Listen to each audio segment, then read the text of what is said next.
मुझको लगता था कि कार्यक्रम तो सफल होगा, लेकिन आज 2 कदम आगे बढ़कर इतनी भारी भीड़ है, इतनी भारी भीड़ आएगी इसका अंदाजा वाकई मुझको भी नहीं था।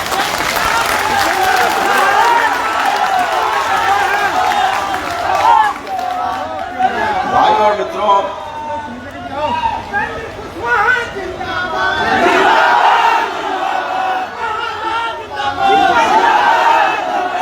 बहुत हो गया है, समय ज्यादा हो गया है।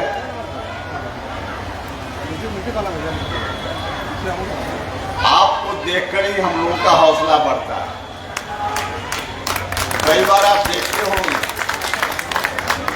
कवि सम्मेलन में कवि लोग कविता करते हैं और कहते हैं ताली बजाइए, और बोलते भी हैं कि आपकी ताली से हमारा मनोबल बढ़ता है, हौसला बढ़ता है। तो उनका तो आपकी ताली से, श्रोताओं की ताली से हौसला बढ़ता है, और हम लोगों का हौसला तो आपकी ताकत, आपकी भीड़ से बढ़ता है।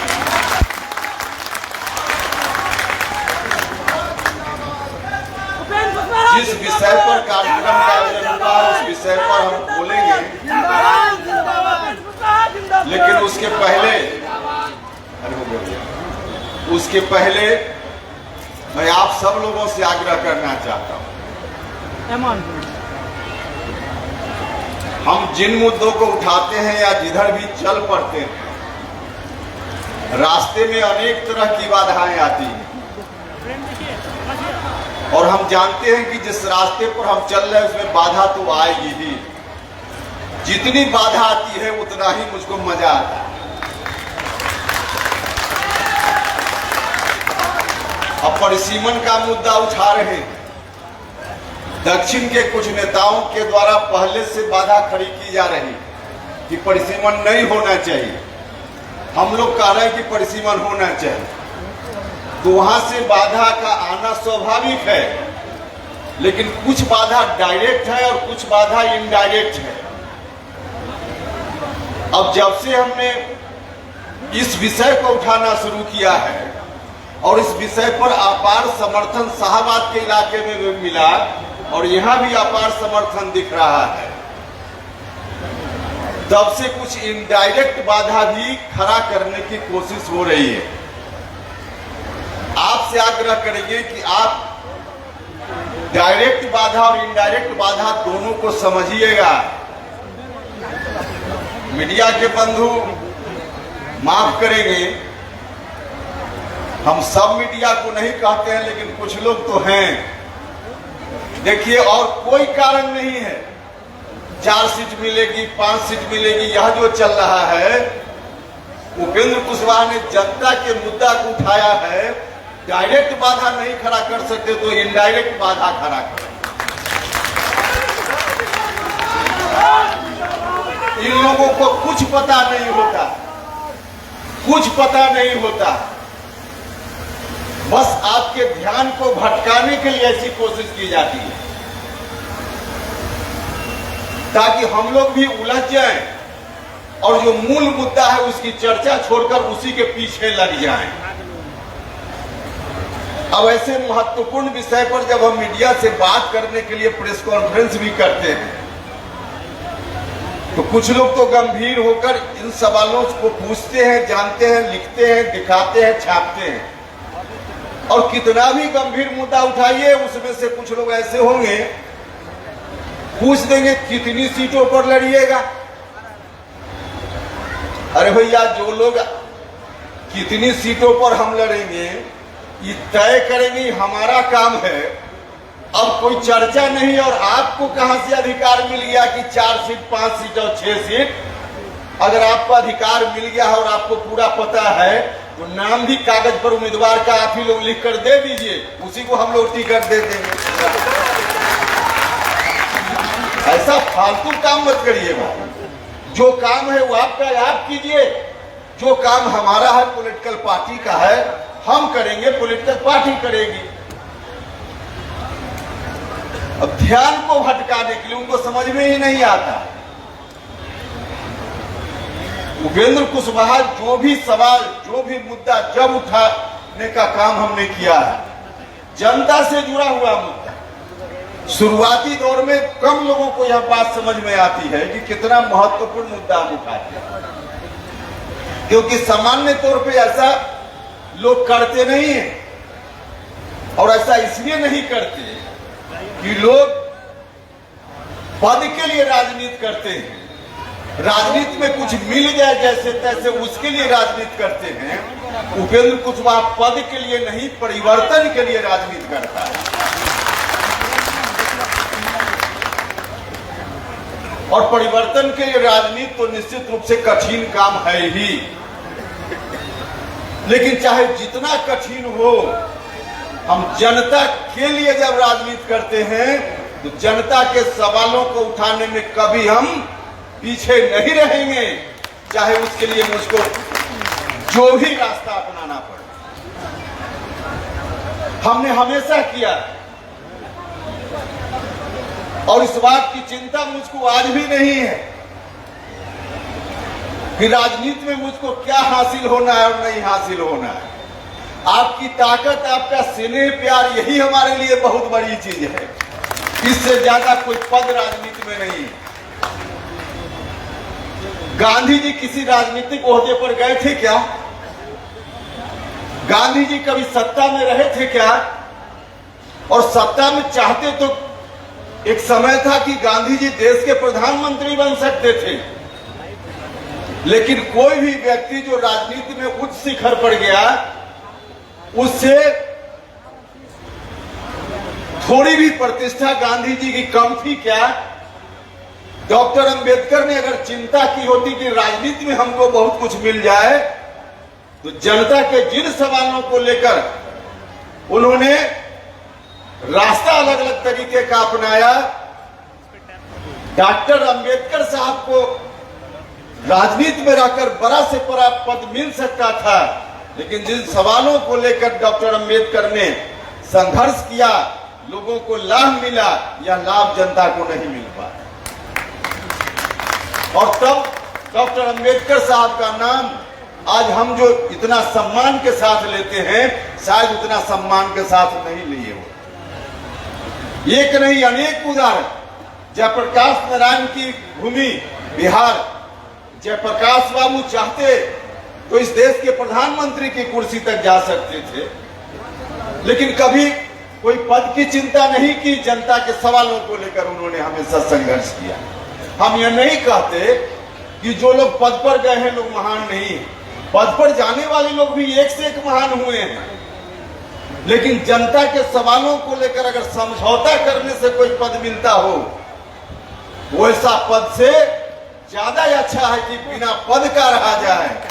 इसलिए उपेंद्र कुशवाहा ने कभी पद की चिंता नहीं की। और क्या हमको मीडिया वाले दिखा करके हमारा दिमाग डाइवर्ट करेंगे कि 4 सीट और 5 सीट। उपेंद्र कुशवाहा कभी इसकी चिंता नहीं करता है। ताकत हमारे साथ है, यही काफी है, यही काफी है। भाई और मित्रों, हमने हमेशा सवाल जनता का उठाया है और हमारा दावा है, आज की तारीख में बिहार की धरती पर राष्ट्रीय लोक मोर्चा एकमात्र पार्टी है जिस पार्टी की ओर से जनता का जो मुद्दा है, जनता का सवाल है, उसको उठाने का काम हम सब लोगों ने संकल्प के साथ किया है। और यह पहली बार नहीं हो रहा है। जिस विषय पर कहीं कोई चर्चा नहीं होती, लोगों को ठीक से पता नहीं होता, लेकिन हम दूरगामी प्रभाव उसका जानते हैं, इसलिए उन मुद्दों को सबसे पहले उठाने का काम हम करते रहे। हमारी पार्टी में विजन है, दृष्टि है, इसलिए बाकी पार्टी से हमारी पार्टी अलग है। हम विजन के आधार पर राजनीति करते हैं, हम मुद्दों के आधार पर राजनीति करते हैं। हमने जब सवाल उठाया था, भारत सरकार में जब हम मंत्री थे, कॉलेजियम सिस्टम, इस सिस्टम के खिलाफ आवाज उठाया था। आज विषय कॉलेजियम सिस्टम नहीं है, उस पर चर्चा नहीं करेंगे, लेकिन जिस समय हमने सवाल उठाया, हम भारत सरकार में मंत्री थे, पार्लियामेंट के अंदर मंत्री रहते हुए हमने इस सवाल को उठाया और जिस वक्त हम बोलने के लिए खड़ा हुए तो पार्लियामेंट के अंदर मेरे अगल बगल के साथी माननीय कई सांसदों ने मुझको टोका और कहा कि आप भारत सरकार में मंत्री हैं और आप सवाल उठा रहे हैं। हमने वहां भी पार्लियामेंट के अंदर ऑन रिकॉर्ड यह बात है, हमने वहां कहा कि हमारे लिए हम जिन मुद्दों को लेकर राजनीति करते हैं उन मुद्दों के प्रति जो हमारा कमिटमेंट है वह कमिटमेंट प्राथमिक है, उसके बाद बाकी हमारा पद और हम मंत्री का पद। और धीरे धीरे उस सवाल को हमने देश भर में फैलाने की कोशिश की और आज परिणाम क्या है। आज अकेले उपेंद्र कुशवाहा नहीं बोल रहा, आज भारत की राष्ट्रपति भी बोल रही है कि कॉलेजियम सिस्टम ठीक नहीं है। आज भारत के कानून मंत्री बोल रहे हैं, सब लोग बोल रहे हैं कि कॉलेजियम सिस्टम के माध्यम से जो बहाली हो रही है सुप्रीम कोर्ट और हाई कोर्ट में जजों की बहाली, वह अन्यायपूर्ण प्रक्रिया है, गैर लोकतांत्रिक प्रक्रिया है, वह गलत प्रक्रिया है। और आज जब वहां तक बात चली गई है तो हम पूरे तौर पे आश्वस्त हैं कि ज्यादा दिन दूर नहीं, जो हमारा डिमांड उस मामला में लगातार रहा है कि सुप्रीम कोर्ट और हाई कोर्ट में जजों की बहाली, आज जोड़ दरवाजे से बहाली हो रही है। जोड़ दरवाजे से बहाली का काम बंद हो और जिस तरह से कलेक्टर एसपी की बहाली लिखित परीक्षा के माध्यम से होती है, उसी तरह से हाई कोर्ट और सुप्रीम कोर्ट के जजों की बहाली के लिए भी लिखित परीक्षा का आयोजन किया है। यह मांग निश्चित रूप से कुछ दिन और लग सकता है, लेकिन निश्चित रूप से यह मांग पूरी होगी। हमने जिस समय शिक्षा का सवाल उठाया था बिहार में, आज राज्य की सरकार उन्हीं मांगों को मानते जा रही है। हमने उसी समय कहा था कि अगर शिक्षा को ठीक करना है बिहार में तो जो टीचर की बहाली की प्रक्रिया है उसको बदलना पड़ेगा। हमने जो मांग रखी थी उसी मांग में यह बात शामिल थी कि शिक्षकों की बहाली बीपीएससी या बीपीएससी जैसी कोई संस्था बनाकर हो, तो बीपीएससी से सीधे तौर पे आज बहाली राज्य की सरकार कर रही है।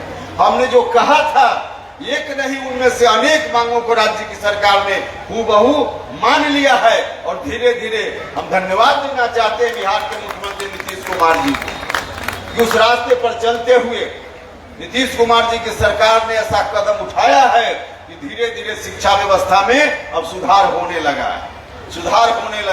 तो हमने इन सवालों को उठाया था। और जब हम शिक्षा की चर्चा करते हैं, छात्र नौजवानों की चर्चा करते हैं, अभी जो वाल्मीकि नगर में हमारा शिविर हुआ, उस शिविर में कई मुद्दे हमने पार्टी के एजेंडा में शामिल किया, जिसमें परिसीमन वाला भी है। लेकिन गौर कीजिएगा, उसमें और मुद्दों के अलावा एक मुद्दा जो छात्र नौजवानों से संबंधित है, उस मुद्दा को भी हमने लेने का काम किया है। हमने उसमें कहा है कि बिहार में शिक्षकों की बहाली निकलती है या और भी कुछ महकमों में बहाली निकलती है, दूसरे राज्य के नौजवान आकर के यहाँ नौकरी ले लेते हैं और बिहार का नौजवान बगल के राज्यों में वहाँ जो नियम कानून है उसके चलते वहाँ नौकरी नहीं ले पाता है। यह बिहार के नौजवानों के साथ ठीक नहीं है। जो डोमिसाइल नीति पहले थी, एक दिन देखा हमने अखबार में कि विपक्ष के नेता ने भी कहा कि हमारी सरकार आएगी तो हम डोमिसाइल नीति लाएंगे। अरे भैया, डोमिसाइल नीति हटाने का काम कब हुआ? जिस समय तेजस्वी यादव बिहार की सरकार में उप मुख्यमंत्री थे, उसी समय हटाने का काम किया। तो सत्ता में जाने के बाद आपका मुंह नहीं खुलता है और चौराहे पर आते हैं तो मुंह खुल रहा है। क्यों नहीं उस समय रोकने का काम किया था? डोमिसाइल नीति उसी समय सिस्टम ऐसा बनाया गया कि बाहर का व्यक्ति भी आकर यहाँ नौकरी ले रहा है। यह ठीक नहीं है। हमने अपने एजेंडा में शामिल किया है। हम राज्य की सरकार से माननीय मुख्यमंत्री जी से आग्रह करना चाहते हैं कि डोमिसाइल नीति बिहार में हो, ताकि दूसरे राज्य के लोग बिहार के नौजवानों का हक नहीं खा पाए, नहीं मार पाए, जो आज हो रहा है। तो इस सवाल, ऐसे सवालों को हम उठाते रहते हैं। हम आपसे ताकत चाहते हैं कि ताकत दीजिए, तो आगे भी सरकार बनेगी, एनडीए की मजबूत सरकार। अब तो चुनाव का समय आ रहा है, लेकिन सरकार अगली बनेगी उसमें मजबूत भागीदारी हमारी पार्टी की होगी और जो काम अभी नहीं हो पाएगा हम लोग करने का काम करें। भाई और मित्रों, उन सवालों को हम उठाने का काम करते रहते और उसी तरह का एक विषय है परिसीमन का विषय। जरा गंभीर होकर सुनिएगा। आज की तारीख में इस विषय के बारे में पढ़े लिखे लोग नहीं जानते, पढ़े लिखे लोगों को नहीं मालूम। पार्लियामेंट के जो माननीय सदस्य लोग हैं उनमें से अधिकांश लोगों को मालूम नहीं है। अभी जो पिछला सत्र सदन का चल रहा था, जो दक्षिण भारत के लोग हैं वहां के जो माननीय सांसद हैं परिसीमन के खिलाफ रोज शोरगुल करते थे। तो परिसीमन के खिलाफ परिसीमन न हो इसके लिए दक्षिण के राज्य के लोग आवाज उठा रहे हैं, लेकिन परिसीमन हो इसके लिए आवाज उठाने का काम पहली बार अगर कोई पार्टी कर रही है तो उस पार्टी का नाम राष्ट्रीय लोक मोर्चा है। और ऐसा इसलिए यह बहुत जरूरी विषय है। परिसीमन हमारा संवैधानिक अधिकार है। जब संविधान बना उसी समय संविधान में व्यवस्था की गई, उसमें कहा गया कि प्रत्येक 10 साल पर जनगणना होगी देश में और उस जनगणना में जो आबादी होगी उस आबादी के आधार पर लोकसभा क्षेत्रों की संख्या और विभिन्न राज्यों में विधानसभा क्षेत्रों की संख्या बढ़ेगी। यह कहा गया, संविधान में यह बात कही गई और उसके हिसाब से पहली बार 1951 में सीटों की संख्या लोकसभा में निर्धारित हुई और उसके हिसाब से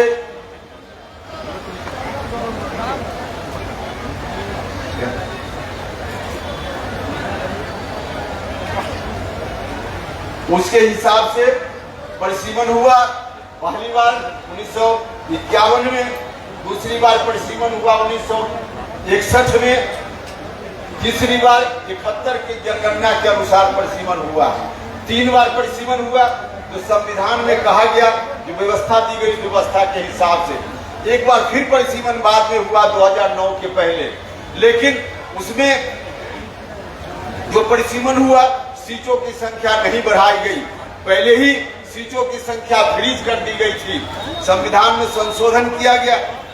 1951 में हुआ, 61 में हुआ, 71 में हुआ, लेकिन 1976 में जब आपातकाल बिहार में लगा हुआ था, इमरजेंसी लगा हुआ था, उस समय संशोधन कर दिया गया संविधान में और संशोधन के तहत कहा गया कि आगे परिसीमन का काम जनसंख्या के आधार पर नहीं होगा, अर्थात परिसीमन को रोक दिया गया 25 वर्षों के लिए।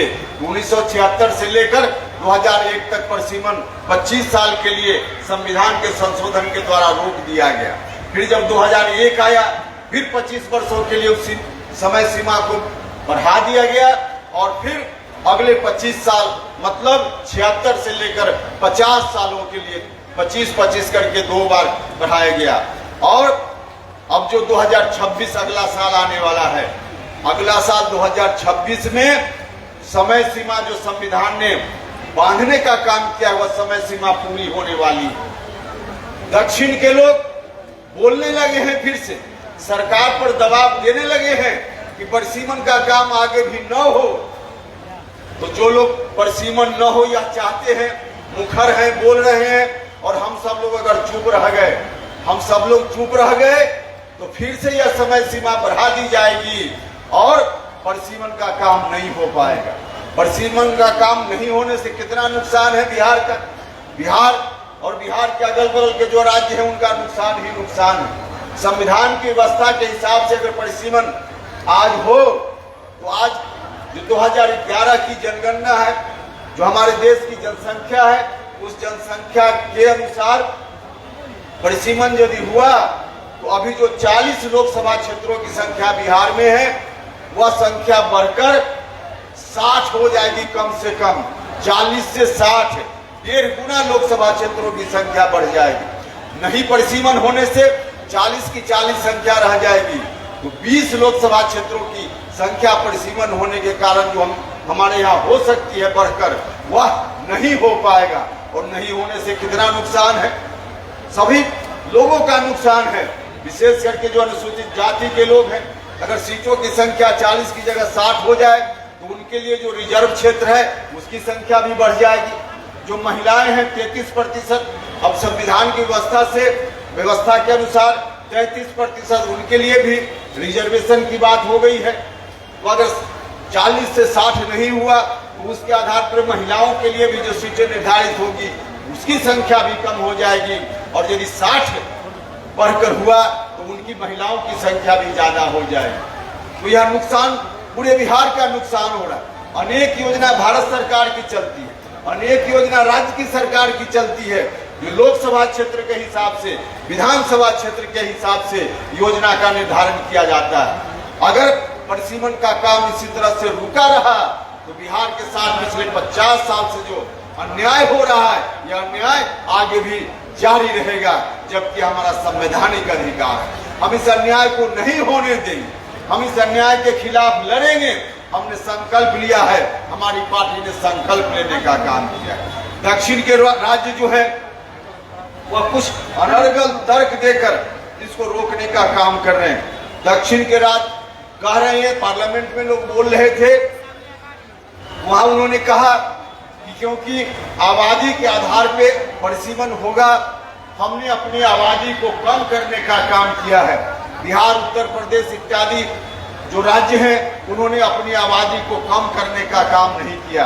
भाइयों और मित्रों, यह पूरे तौर पे गलत तथ्य पेश किया जा रहा है, पूरे तौर पे गलत तथ्य पेश किया जा रहा है। जब से हिंदुस्तान में जनसंख्या की गिनती होने लगी, जब हिंदुस्तान आजाद नहीं था, 1881 में पहली बार जनगणना हुई, 1881 से लेकर देश की आजादी के समय तक उन राज्यों की जनसंख्या बेतहाशा बढ़ी।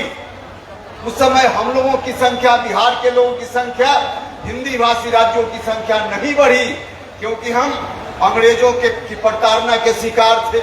हमारे यहाँ महामारी, हमारे यहाँ भूखमरी, तो इसके चलते हमारी जनसंख्या उस समय नहीं बढ़ी, लेकिन उन राज्यों की संख्या बढ़ी, उनकी संख्या बढ़ी। 1881 से लेकर 1971 तक उनकी आबादी लगभग बढ़ते रही।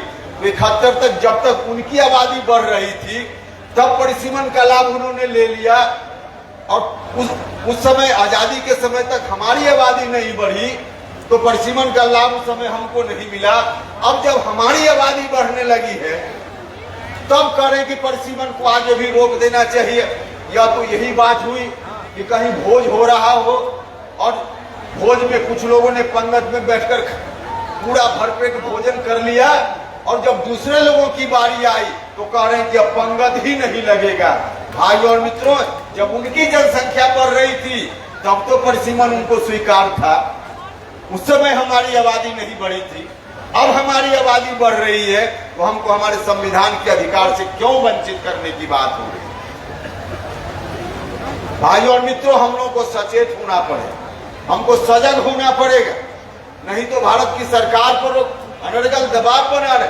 संविधान ने लिखा है कि देश में कोई भी व्यक्ति हो, सबका मूल्य बराबर होगा। हमारा संविधान यह अधिकार देता है, चाहे किसी का जन्म कर्नाटका में हो, किसी का बिहार में हो, किसी का महाराष्ट्र में हो, कहीं किसी का जन्म हो, जन्म के आधार पर भेदभाव नहीं किया जा सकता। हमारे संविधान ने हमको अधिकार दिया, एक व्यक्ति एक वोट। देश में कहीं का नागरिक हो, उसको एक वोट देने का अधिकार है। एक व्यक्ति एक वोट, और उसके वोट का मूल्य बराबर। महाराष्ट्र का हो, तमिलनाडु का हो, बिहार उत्तर प्रदेश का हो, एक व्यक्ति एक वोट देगा और उसका मूल्य बराबर होगा। लेकिन आज जिस तरह से परिसीमन नहीं होने के कारण पिछले 50 वर्षों में जो स्थिति बन गई है, कहीं 31 लाख लोग मिलकर एक एमपी चुन रहे हैं। यह जो बिहार, उत्तर प्रदेश इत्यादि राज्य है, यहाँ औसतन 31 लाख लोग मिलकर एक एमपी चुन रहे हैं। और जो दक्षिण के राज्य हैं, वहाँ 21 लाख लोग ही चुनकर एक एमपी भेज दे रहे हैं। कहाँ बराबर मूल्य हुआ? कहीं 21 लाख लोग मिलकर एक एमपी, एक प्रतिनिधि भेज देते हैं, और कहीं का 31 लाख लोग मिलकर एक प्रतिनिधि भेजता है। तो संविधान के हिसाब से पूरे तौर पे यह गलत है।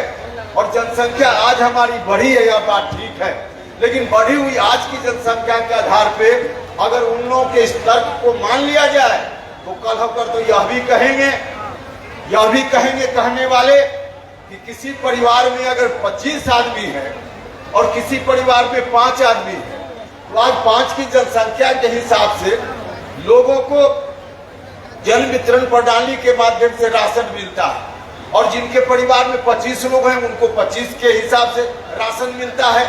लेकिन अगर परिसीमन के संदर्भ में जो लोग तर्क दे रहे हैं कि बिहार इत्यादि राज्यों में अपनी जनसंख्या बढ़ा ली और हमने जनसंख्या नहीं बढ़ाई है, उनकी बात को मान ली जाए तो इसका अर्थ हुआ कि कल के कहेंगे कि 25 व्यक्ति किसी परिवार में है तो उसने 25 की संख्या बढ़ा ली, और हम 5 ही आदमी परिवार में हैं, हमने संख्या नहीं बढ़ाई, तो दोनों को बराबर बराबर राशन दीजिए। मतलब 5 आदमी भी उतना ही राशन ले और 25 आदमी के परिवार में ही उतना ही राशन मिले। इस तरह की व्यवस्था कहीं उचित हो सकती है क्या?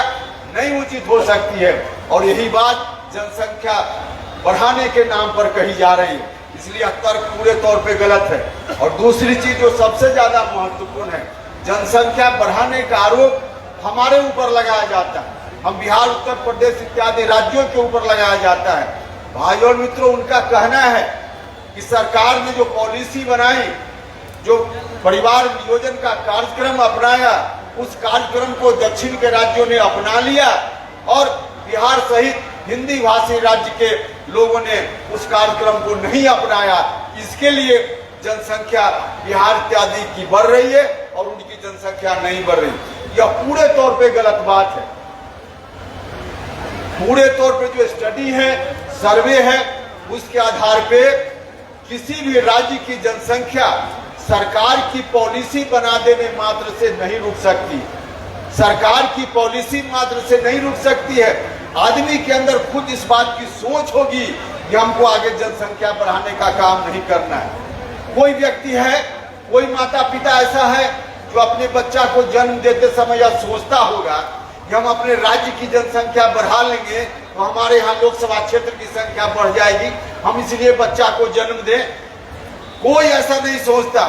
वह तो अपना जो कारण है, उसका आर्थिक कारण, परिवारक कारण, सामाजिक कारण, उसके चलते जनसंख्या बढ़ाता है। जनसंख्या बढ़ाने के बारे में सोचता है या नहीं सोचता है। भाई और मित्रों, बिहार में एक सर्वे है, बिहार का, जो पढ़ी लिखी महिलाएं हमारे यहाँ की है, अब उनके यहाँ प्रजनन दर कम हो रही है। कोई मैट्रिक पास कर जाती है कोई महिला, उनके यहाँ प्रजनन दर अनपढ़ महिला है या शिक्षित महिला है उसके मुकाबले में कम हो जाती है। इंटर पास महिला हो जाती है, वह जब माँ बनती है उनके यहाँ प्रजनन दर कम हो जाती है। तो शिक्षा ऐसा विषय है जिसका प्रचार प्रसार बढ़िया से हो, तो आप लोग समझ पाएंगे कि हमारा हित किस में है, हमारा अहित किस में है, तब जाकर जनसंख्या रोकने का काम हो सकता है। जो बजाबता उदाहरण है, प्रमाण है, इससे यह बात साबित है। इसलिए जो दक्षिण के राज्य कह रहे हैं, उनके यहाँ मौका मिला, उनको विकास का मौका मिला, तो विकास के मामला में, पढ़ाई लिखाई के मामला में आगे बढ़ गए। हम बिहार, उत्तर प्रदेश के लोग अंग्रेजों से लड़ने में लग गए, अंग्रेजों की प्रताड़ना के शिकार सबसे ज्यादा हम हुए, इसलिए हमारे यहाँ पढ़ाई लिखाई का प्रचार प्रसार उतना नहीं हो पाए। इसके लिए हम दोषी नहीं, बिहार पिछड़ा राज्य रहा है, उसके लिए बिहार दोषी नहीं है।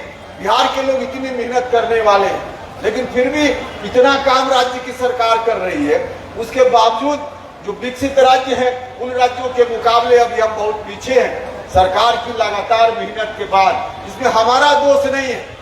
जो पहले ही से देश की आजादी के पहले से जो हमारे साथ सौतेलापन का व्यवहार हुआ, कुछ परिस्थिति, ऐसी राजनीतिक परिस्थिति, सामाजिक परिस्थिति रही जिसके चलते हमारा विकास नहीं हुआ, शिक्षा का प्रचार प्रसार नहीं हुआ। तो जो गलती हमने नहीं की, परिस्थिति जन्य इस तरह की स्थिति बनी, उसका खामियाजा हमको भुगतना पड़े, संविधान का अधिकार जो है उससे हमको वंचित होना पड़े, हम इसको नहीं मानने को तैयार हैं। इस अन्याय को हम नहीं मानने को तैयार हैं, इसलिए इस अन्याय के खिलाफ हमको लड़ना है और हम लड़ेंगे, और तब तक लड़ेंगे जब तक इस मांग को मनवा लेने का काम हम नहीं करेंगे। सरकार ने, भारत की सरकार ने घोषित कर दिया है 21 में जनगणना का समय था, लेकिन कोरोना के चलते जनगणना उस समय नहीं हो पाई, तो 2027 में अब जनगणना होगी। हम तो आदरणीय प्रधानमंत्री जी को इस बात के लिए भी धन्यवाद देना चाहते हैं कि हम लोगों के डिमांड में कि अभी था कि जातीय जनगणना हो, जात की संख्या भी जानी जाए। तो भारत की सरकार ने, प्रधानमंत्री जी ने इस बात को मान लिया है। तो इस बात के लिए इस मंच से हम उनका भी धन्यवाद करना चाहते हैं। तो आगे जो जनगणना होगी, उस जनगणना के आधार पे जो आबादी होगी जिस राज्य की, उस आबादी के हिसाब से, संविधान की व्यवस्था के हिसाब से अब आगे परिसीमन का काम हो। और 2026 में दक्षिण के राज्यों का जो दबाव है कि फिर से जनगणना नहीं कराने की समय सीमा को बढ़ा दिया जाए, उसको बढ़ाने का काम नहीं किया जाए। जो संविधान की व्यवस्था है उस व्यवस्था के हिसाब से आगे परिसीमन हो। यदि परिसीमन होगा तो हमारा लोकसभा में प्रतिनिधित्व बढ़ेगा, राज्यसभा में हमारा प्रतिनिधित्व बढ़ेगा और बिहार विधानसभा में भी संख्या बढ़ जाएगी। तो इस तरह से जब संख्या हमारी बढ़ जाएगी सब जगह, तो हम अपने अधिकार को लेने में और मजबूती से कामयाबी हासिल कर पाएंगे। तो ये इतना बड़ा काम है, इतना गंभीर विषय है, इसलिए आप सब लोगों से आग्रह है कि सब लोग मिलकर इस बात को गांव-गांव तक फैलाने का काम कीजिए। यह बहुत ही महत्वपूर्ण मुद्दा है, जनता से जुड़ा हुआ मुद्दा है, राज्य के हित से जुड़ा हुआ मुद्दा है। इस काम को आप कीजिए, आप ताकत दीजिए। उस ताकत की बदौलत ऐसे मुद्दों को लेकर हम हमेशा लड़ते रहे, आगे भी लड़ते रहेंगे। और बाकी जो चिंता है, विधानसभा में क्या होगा, कैसे होगा, उसके लिए आप उपेंद्र कुशवाहा के बुद्धि विवेक पर छोड़ दीजिए। और मीडिया वाले जो कह रहे हैं उनकी बातों पर बिल्कुल ध्यान मत दीजिए, उनकी बातों पर ध्यान नहीं दीजिए। डाइवर्ट करने के लिए, मुद्दा से भटकाने के लिए ऐसा मत समझिए कि राजनीति करने वाले लोग सिर्फ मंच पर बैठे हुए हैं। जो मीडिया वाले हैं सबके सब नहीं, लेकिन उसमें भी कुछ लोग राजनीति करने वाले हैं, उनको भी उपेंद्र कुशवाहा का कदम थोड़ा कष्टदायक लगता होगा, तो हमारे सामने कठिनाई खड़ा करना चाहते हैं। इसलिए ऐसे सवालों को लोग उठाते हैं बिना मतलब का। तो उनकी बात पर ध्यान नहीं देना है और अपना काम करते जाना है। तो यही आग्रह आप सब लोगों से करने के लिए आए थे। अभी जो मुद्दा हमारा है परिसीमन का, आपको यह जानकर बहुत ही प्रसन्नता होगी, जो लोग सोशल मीडिया को हैंडल करने वाले नौजवान लोग हैं, दूसरे लोग हैं, या भी जो परिसीमन सुधार हमारी रैली है, पूरे देश भर में ट्विटर पर 1 नंबर पर यह ट्रेंड कर रहा है। 1 नंबर पर, पूरे देश भर में 1 नंबर पर ट्विटर पर ट्रेंड कर रहा है। तो तमाम इससे जुड़े हुए सब लोगों का मैं हृदय से धन्यवाद करता हूँ। सब लोगों ने मिलकर अच्छा इंतजाम किया, कार्यक्रम को इतना अच्छा बनाया, हमारे साथियों ने पूरी मेहनत की दिन रात, और इतना अच्छा कार्यक्रम हुआ।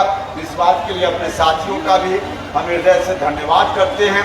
हम प्रशासन के लोगों का भी धन्यवाद करना चाहते हैं। प्रशासन के लोगों ने बहुत चुस्त दुरुस्त इंतजाम किया, जिसके चलते सब लोग यहाँ तक ठीक ठाक ढंग से पहुँच पाए, तो उनका भी हम धन्यवाद करते हैं। और भोजन की व्यवस्था जिस तरह से की गई व्यवस्थित तरीके से, इस बात के लिए भी हम मुजफ्फरपुर के साथियों का धन्यवाद करते हैं कि अमूमन इतनी बड़ी भीड़ में भोजन तो अव्यवस्थित हो ही जाता है, लेकिन बिल्कुल व्यवस्थित तरीके से भोजन